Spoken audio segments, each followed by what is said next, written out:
Saya akan membacakan terlebih dulu terkait dengan poin kesimpulan perkembangan seleksi 1 juta P3K. Setelah nanti tuntas dan kita bahas, baru nanti kita masuk pada poin B menyangkut soal penyesuaian RKKL.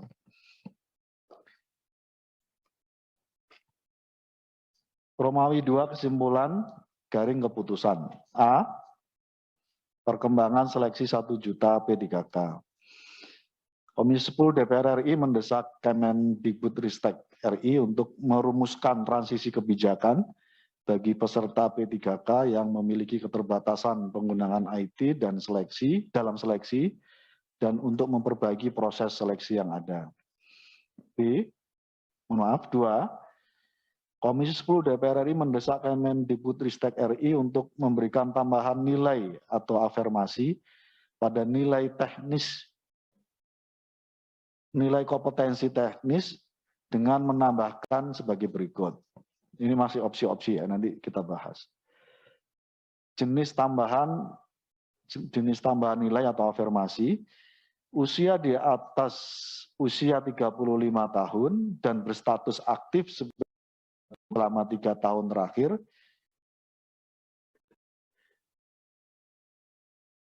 berdasarkan Dapodik, jumlah tambahan nilainya 30% sampai 50%.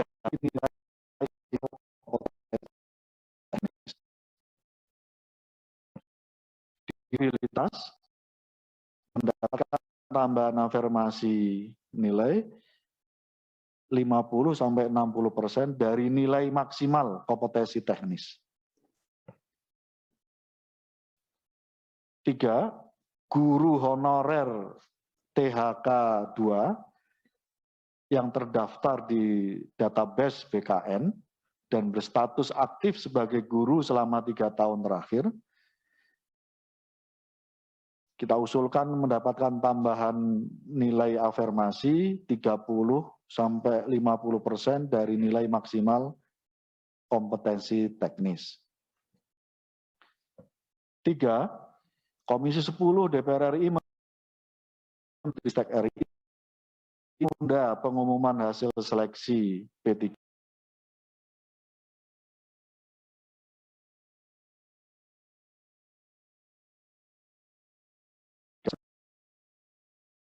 RI memperbaiki kebijakan mengenai nilai ambang batas kompetensi dan kebijakan lainnya untuk seleksi P3K jabatan fungsional guru, antara lain konsistensi standar dan prosedur seleksi, perbaikan kisi soal yang akan diujikan, rasio jumlah soal dan rencana waktu mengerjakannya.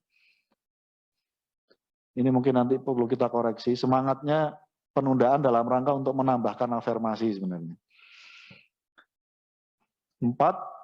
Komisi 10 DPR RI mendesak Kemendikbudristek RI untuk membuat skema pembuatan tes PCR bagi guru honorer yang mengikuti ujian seleksi P3K untuk jabatan fungsional guru. 5. Komisi 10 DPR RI dan Kemendikbudristek RI sepakat akan menjadwalkan rapat kerja dengan KL terkait untuk mengetahui tindak lanjut keputusan rapat kerja ini mengenai permasalahan seleksi P3K tahap pertama untuk jabatan fungsional guru paling lambat sebelum tanggal 6 Oktober 2021.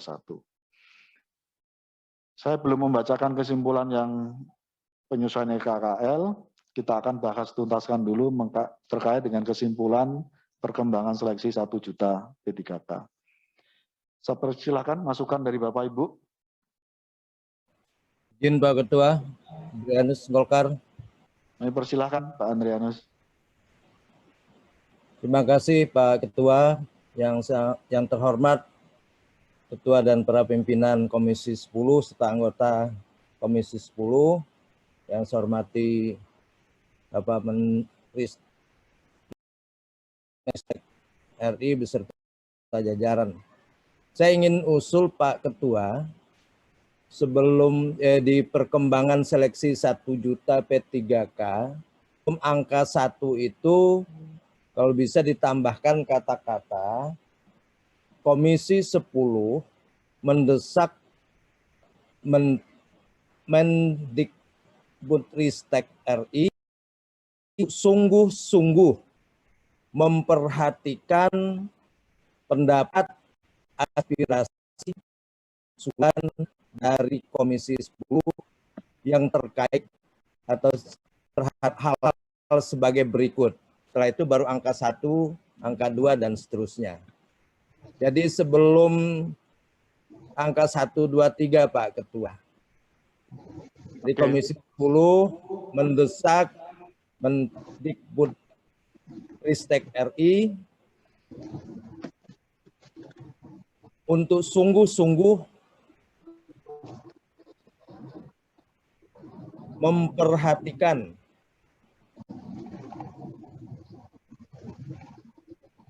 pendapat, aspirasi, ya masukan boleh, pendapat, aspirasi, dan masukan dari anggota dari Komisi 10 sebagai berikut. Nah, baru angka 1 di situ. Jadi yang itu nggak ada angkanya. Ya. Itu saja Pak Ketua, terima kasih. Terima kasih Pak Syasidat atas masukan dan tambahannya. Kami persilakan yang lain. Pimpinan Putra Nababan. Kami persilakan Mbak Putra. Iya, pertama pimpinan terkait dengan poin nomor 2. Ini bisa dikatas dulu. Saya agak kurang paham ya, mungkin karena saya tadi bolak-balik ke Badan Legislasi.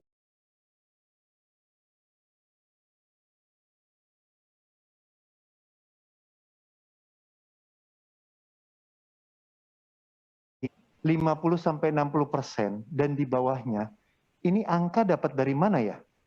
Pertama itu angka dapat dari mana, terus dampaknya seperti apa tuh? Apakah memang tidak diusulkan dalam pandangan fraksi atau anggota atau bagaimana? Artinya apakah sudah kita ketika Komisi 10 memutuskan ini, apakah ini memang sudah dilakukan assessment terhadap angka ini? Itu satu. Ini kan angka rigid sekali nih kan. Ya apakah memang mau dibuat serigid ini, mungkin kita bahas dulu dampak dan efeknya terhadap para guru ini. Yang kedua, di poin nomor 3, bisa kita turun lagi sebentar. Itu turun atau naik ya, poin nomor 3. Nah, poin nomor 3, terkait dengan penundaan tahap 1. Ya, saya ingin menanyakan saja, penundaan itu kan tadi Pak Ketua menyampaikan intinya untuk afirmasi saya setuju. Untuk para guru yang siap diumumkan tanggal 20, jadi mereka dirugikan. Bagaimana nasib guru-guru di dapil saya yang sudah siap-siap tanggal 24? Kalau DKI nggak nunggu ini Pak Ketua, nggak nunggu dana APBN. DKI bayar sendiri, tinggal diumumkan saja. Ya jadi kita nggak ada urusan sama APBN. Jadi saya guru yang sudah siap tanggal September, bagaimana keadilan sosial untuk mereka? Sehingga mereka tetap menerima pengumuman indah itu tanggal 24, tidak ditunda lagi. Mungkin kalimatnya bisa ditambahkan terkait dengan umumkan, tapi juga ada pengumuman untuk tindakan afirmasi gitu loh. Terhadap tahap 1 ini, misalnya gitu. Itu saja Pak Ketua.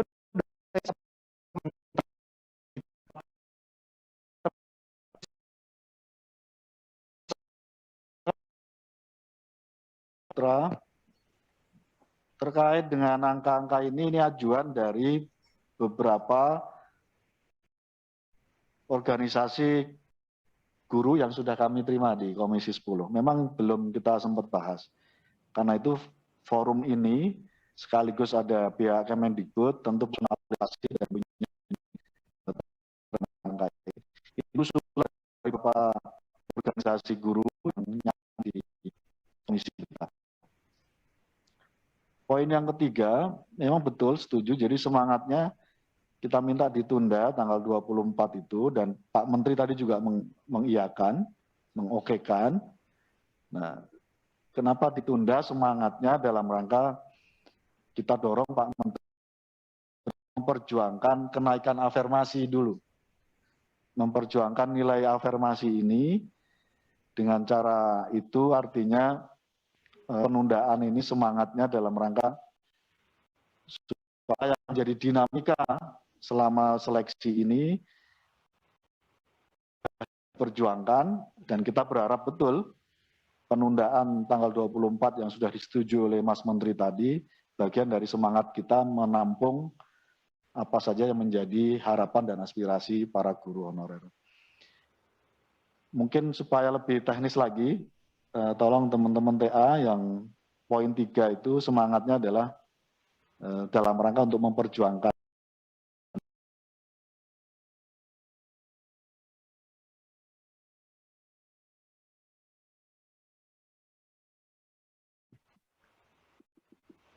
Bapak Ibu sekalian, supaya fokus, saya persilahkan terkait dengan angka-angka tambahan nilai ini.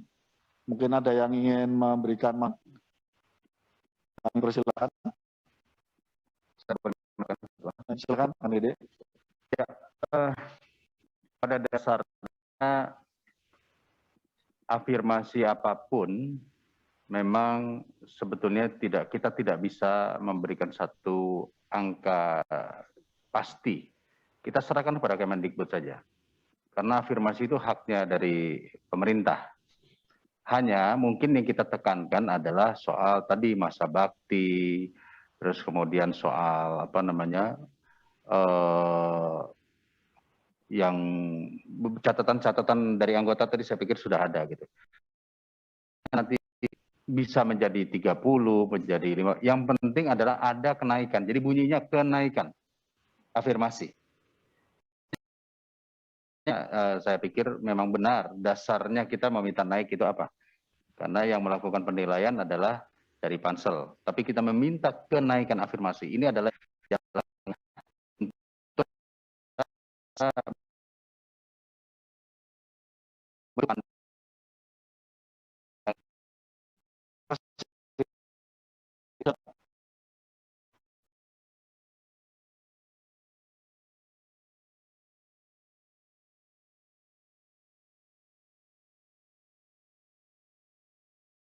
Rasionalisasi yang disampaikan oleh Bang Putra, ada opsi dari Kang Dede, pandangan dari Kang Dede, menyerahkan sepenuhnya pada Kemendikbud.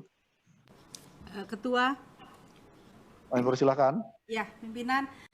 Mengenai jenis tambahan nilai afirmasi tadi di dalam pandangan-pandangan fraksi, saya mencatat juga dari Bu Elisa dari Aceh misalnya. Barangkali bisa dipikirkan juga, saya setuju kita tidak usah seperti yang disampaikan oleh Pak Dede tadi, tidak usah bicara mengenai angka, tapi item-item apa saja. Nah, salah satunya mungkin yang perlu menjadi masukan dan pertimbangan bagaimana terhadap wilayah-wilayah tertentu seperti misalnya di Aceh, itu wilayah pasca bencana dan pasca konflik. Mungkin ada tambahan, adalah mekanisme tertentu. Begitu juga di wilayah-wilayah yang masuk ke dalam wilayah-wilayah yang masuk di daerah 3T misalnya. Itu saja catatannya, Pak Ketua.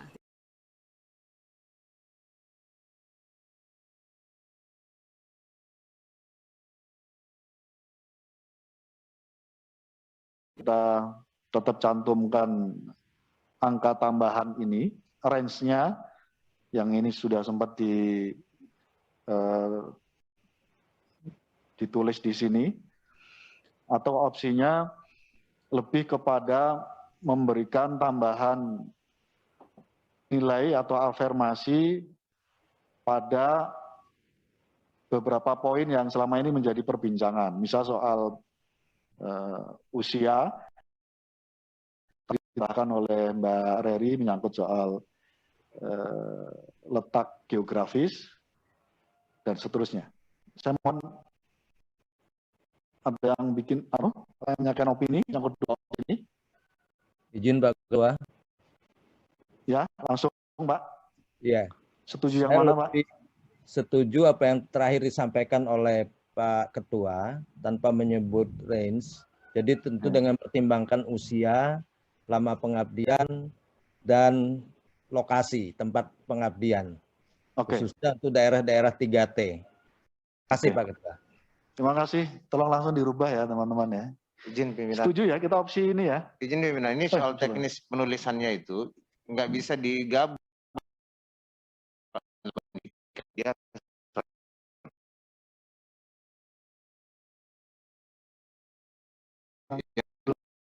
Mas El Nino ini. nah, enggak, mungkin karena saya wartawan, Pak. Iya. Jadi habis ngopi dia. Jadi saya mengusulkan untuk jangan-jangan kita kalau semaksimal mungkin, jangan-jangan mungkin lebih besar. Betul. Nah, tetapi kita juga tidak ingin angka yang ada ini dianggap angka yang ada sekarang nih yang di paparan ini dianggap maksimal, sehingga yang dimaksudkan kita memaksimalkan ya ini. Jadi kalau boleh usul saya itu di apa namanya yang ditaruh angkanya cuma minimalnya aja, maksimalnya berapa terserah ke ini, tapi minimalnya aja Pak ditaruh. Jangan 30 sampai 50. Kalau mau 30 ya 30 aja minimalnya. Ke atasnya beras silakan. Itu. Terima kasih. Kalau boleh karena waktu dan seterusnya kita sepakati nggak pakai angka tadi udah kita ketok. Pokoknya kita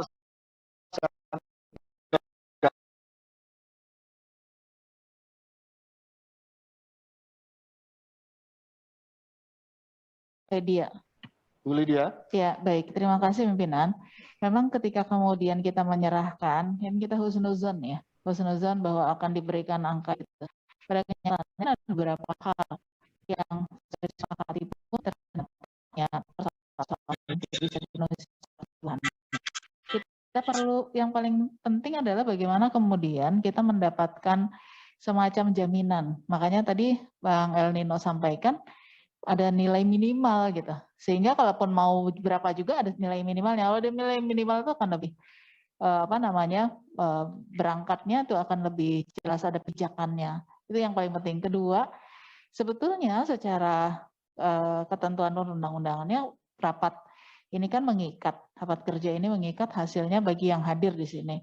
Tapi kenyataannya ikatannya itu ternyata suka longgar gitu. Makanya kenapa kemudian kita memerlukan ada penegasan-penegasan tuh karena seperti itu. Terima kasih pimpinan. Terima kasih Bu Lydia. Saya setuju sebenarnya semangatnya kita kasih angka. Terkecuali gini Mas Nino, asesmennya kira-kira sudah ketemu nggak angkanya itu berapa? Yang angka minimal tadi Mas Nino. Angka minimal gini Pak Ketua, kita ini kan pejabat politik tidak mengerti teknis dan perhitungan di sana ya. Jadi angkanya disediakan oleh kementerian, kita tinggal oke enggak gitu loh. Itu susah itu soal minimalnya gitu. Jadi kita yang jelas angka ini juga gitu kan. Nah sekarang kita sepakat ingin menambah itu kan gitu.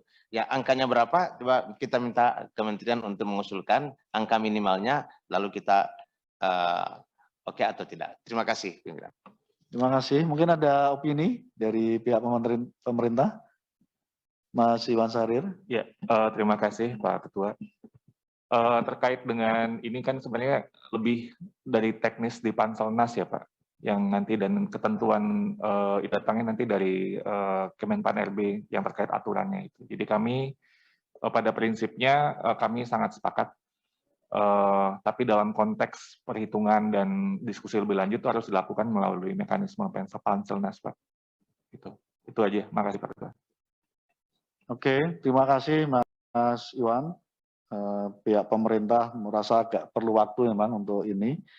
Karena itu kita rumuskan dalam keputusan politik ini bahwa kita minta maksimal memperjuangkan penambahan nilai afirmasi dari A, usia,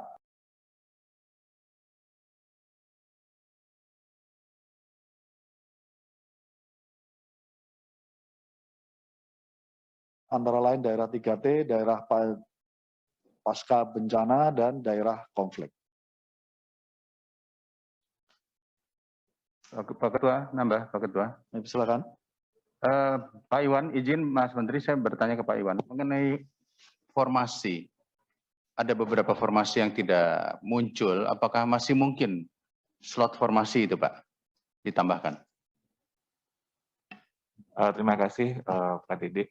Yang formasi yang yang kosong tadi itu kemungkinannya adalah pertama guru yang ada di sekolah tersebut itu tidak ada guru atau gurunya tidak linear, tidak memenuhi kualifikasi, kemudian formasinya tidak bisa diisi oleh guru dari yang lain. Karena fokus di tahap 1 ini kan lebih kepada guru di sekolah itu.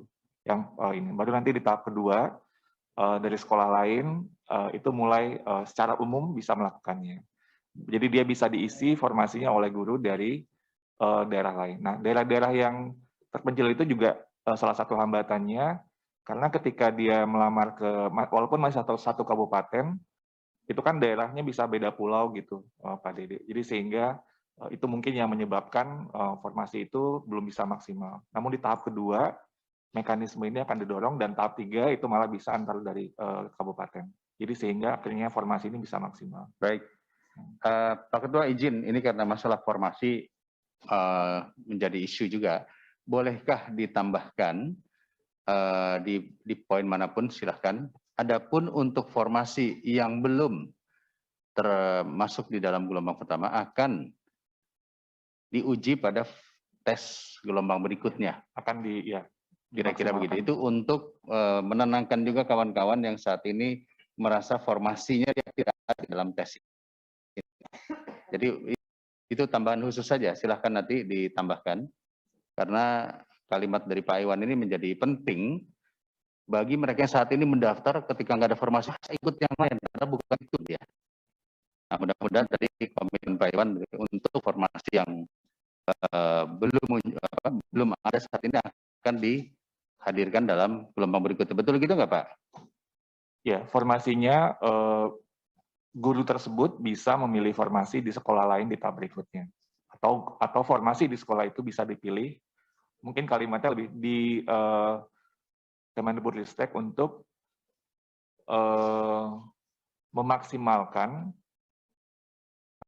formasi di tahap berikutnya.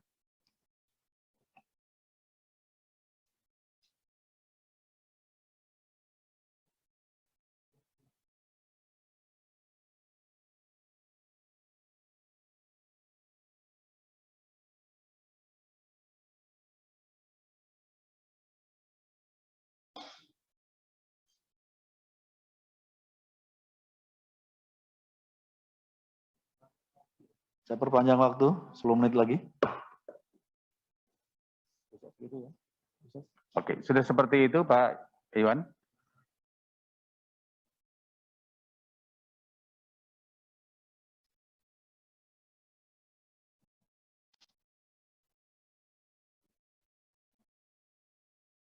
Apakah cukup seperti itu?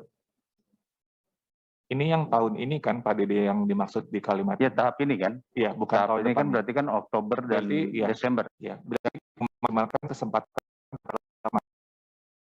para guru honorer.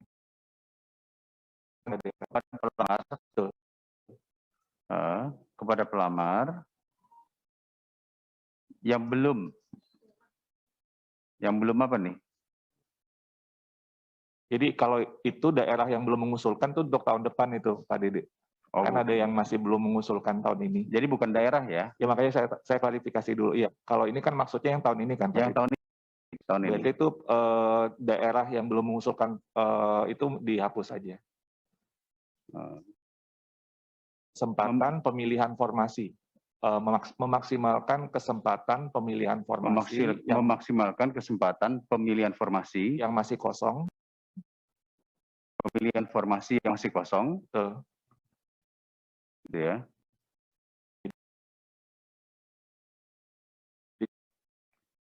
Kepada pelamar guru honorer untuk mengikuti seleksi tahap 2 dan tahap selanjutnya di tahun ini. Di tahun ini. Di tahun ini. Tahap 2 dan tahap 3 di tahun ini. Tahap 2 dan tahap 3 ya. Di tahun 2020.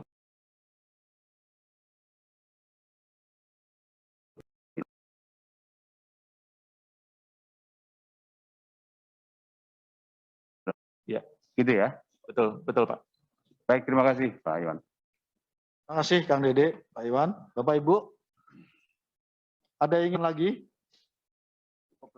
Oh, satu lagi itu Pak Ketua, mohon maaf, Ya. yang tes kesehatan tadi, tes PCR itu nomor berapa ya Pak? Nomor 4. Nomor 5. Nomor 5. Nomor 5. Itu skema tes bantuannya itu kalau dari Kementerian Kesehatan itu tes antigen Pak. Sesuai dengan Satgas juga, itu bisa antigen.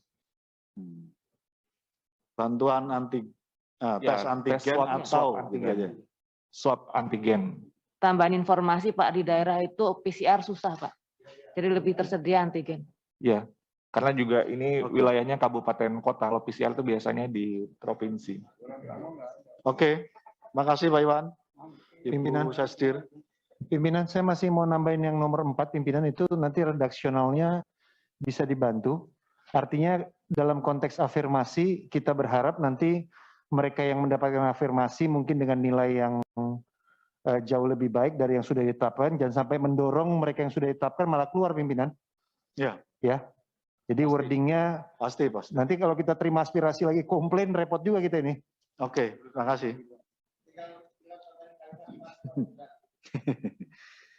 Oke.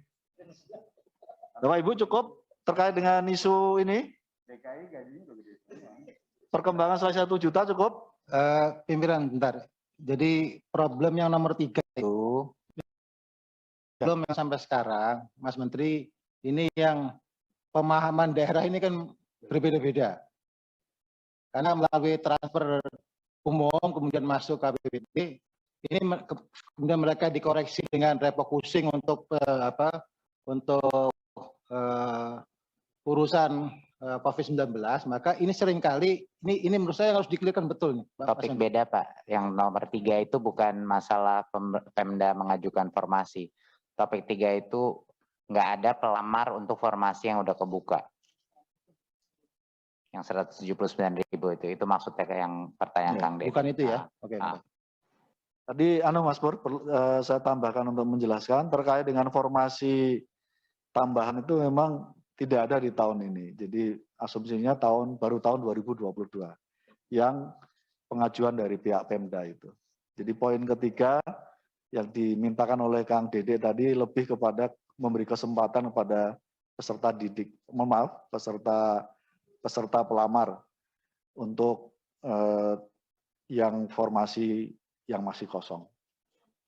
Ada di halaman 7 Pak itu angka-angkanya. Bapak Ibu cukup? Setuju? Oke, terima kasih. B. Penyesuaian RKKL dan RKP tahun anggaran 2022 sesuai Banggar DPR RI. Poin 1. Berdasarkan pasal 98 ayat 2 huruf C, Undang-Undang Nomor 42 Tahun 2014 tentang perubahan atas Undang-Undang Nomor 17 Tahun 2014 tentang MPR, DPR, DPD, dan DPRD, dan berdasarkan surat Ketua Banggar DPR RI nomor AG garing 12436 DPR RI garing 9 Romawi 2021 tertanggal 16 September 2021, Komisi 10 DPR RI menyetujui pagu definitif Kemendikbudristek RI pada RAPBN tahun anggaran 2022 sebesar 72.994.908.000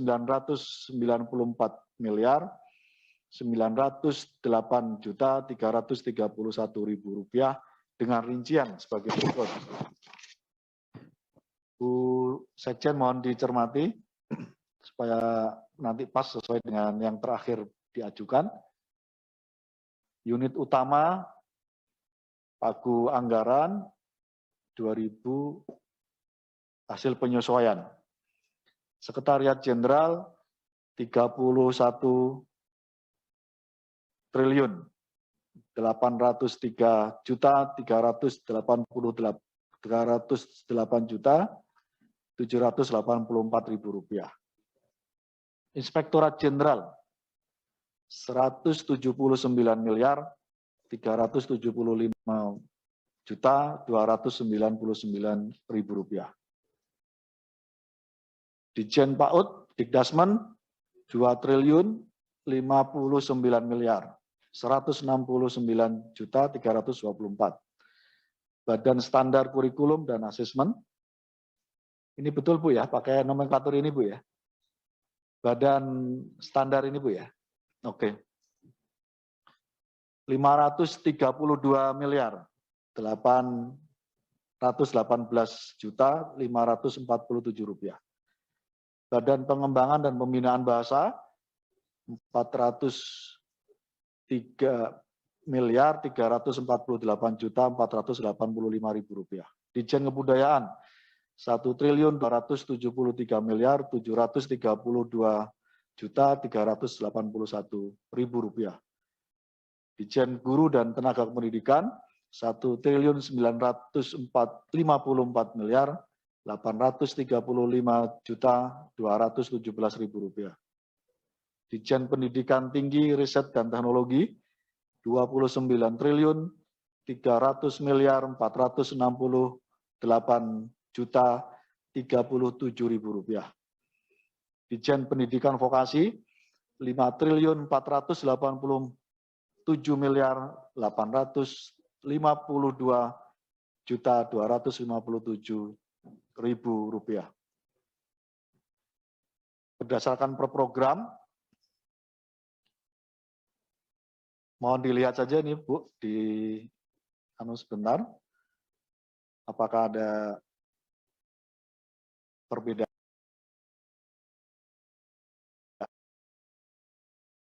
Program PAUD, program pemajuan, program kualitas pengajaran, program pendidikan dan pelatihan vokasi, program dukungan manajemen. Sama Bu? Oke.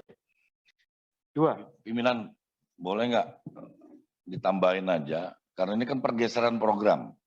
Di situ keterangan nanti terjadi pergeseran program dari program vokasi kepada program pengajaran dan pembelajaran. Pas ini Pak, di poin 2 mau saya bacakan.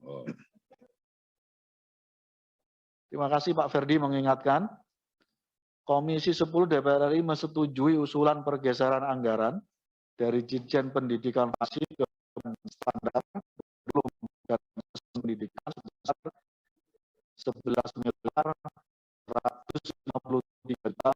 153.395 ribu rupiah. Selanjutnya Komisi 10 DPR RI mengharapkan Kemendikbudristek RI untuk segera menyampaikan surat resmi usulan tersebut kepada perubahan tersebut kepada Komisi 10 paling lambat besok tanggal 24 September. Pak Pimpinan, itu berdasarkan Undang-Undang 17/2003 dan keputusan MK 2013 tidak menyebutkan pengertian di satker, tapi program. Programnya saja, Bapak. Jadi program. Pendidikan vokasi ke program yang lain. Oke. Bukan Direktorat Jenderal. Bukan Direktorat Jenderal. Itu buat tambahan lampiran nggak apa-apa. Tapi Jadi prinsipnya dari, adalah pergeseran dari vokasi ke Direktorat ke program pengajaran. Pembelajaran. Terima kasih Pak Ferdi, Pak Ibu Sekjen. Dari program pendidikan dan pelatihan vokasi ke program kualitas pengajaran dan pembelajaran.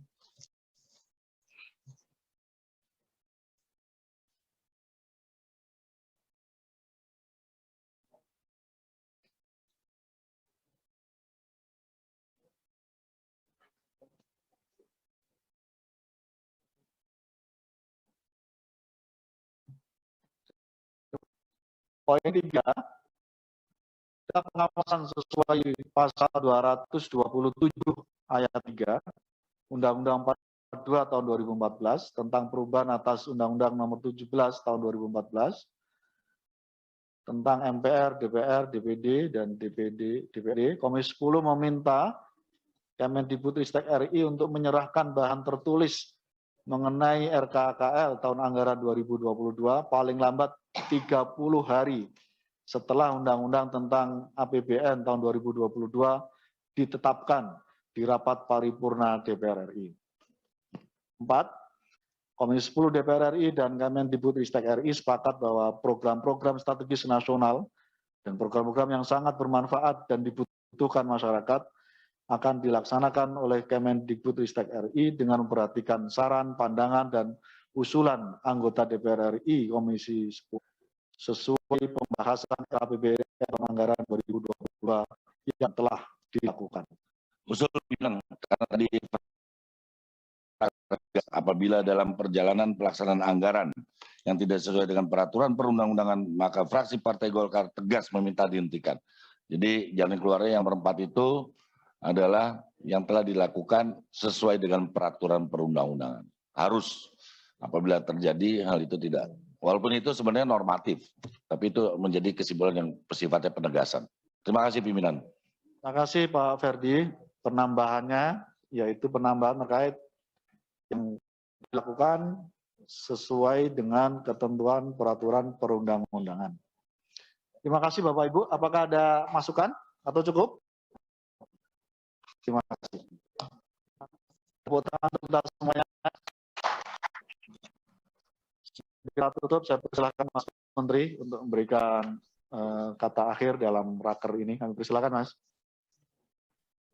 Terima kasih Pak Ketua. Hanya ingin mengapresiasi saja kerja keras Komisi 10 untuk selalu mendukung Merdeka Belajar, kesejahteraan guru, dan reformasi pendidikan. Terima kasih untuk masukannya, akan kami kaji dan akan kami perjuangkan. Terima kasih sekali lagi. Wassalamualaikum warahmatullahi wabarakatuh. Terima kasih Mas Menteri. Terakhir sekali lagi kami memandatkan minta sepenuhnya koordinasi dengan Pansel apa yang menjadi aspirasi teman-teman guru honorer kita seluruh Indonesia setanah air dalam tenggat sebelum diumumkan menjadi perjuangan yang maksimal untuk kita apresiasi dan kita dorong apa yang menjadi keinginan teman-teman dari guru honorer. Terima kasih. Kita tutup dengan baca Alhamdulillah. Alhamdulillah. Assalamualaikum warahmatullahi wabarakatuh. Waalaikumsalam. Terima kasih Pak Ketua. Terima kasih. Pak Ketua, terima kasih Mas Menteri dan jajaran semuanya, Pak Andi. Yuk.